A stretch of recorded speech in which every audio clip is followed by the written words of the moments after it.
بسم اللہ الرحمن الرحیم۔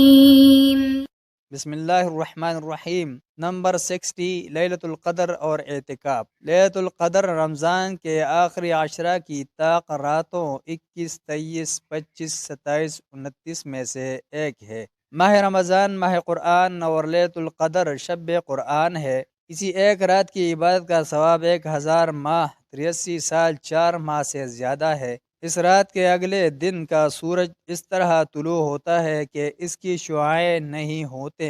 یہ رات بالکل صاف اور روشن ہوتی ہے۔ اس میں سکون و دل جمعی ہوتی ہے، نہ گرمی اور نہ سردی ہوتی ہے اور نہ صبح تک ستارے جھڑتے ہیں۔ نمبر 61 اسی کی تلاش میں اعتکاف کیا جاتا ہے، جو کہ سنت رسول صلی اللہ علیہ وسلم ہے۔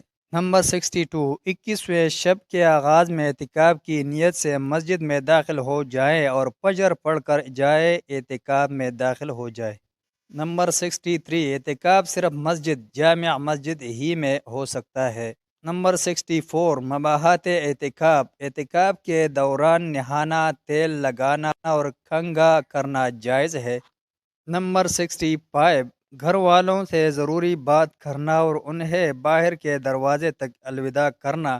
نمبر 66 مسجد میں مخصوص جگہ کپڑا وغیرہ لگا کر بنا لینا۔ 67 ممنوعات اعتکاف۔ اعتکاف والا آدمی اپنی بیوی کو شہوت کے ساتھ چھو نہیں سکتا، نہ بوس و کنار کر سکتا ہے، نہ کسی کے جنازے میں شرکت کر سکتا ہے اور نہ کسی مریض کی مزاج پرسی کر سکتا ہے۔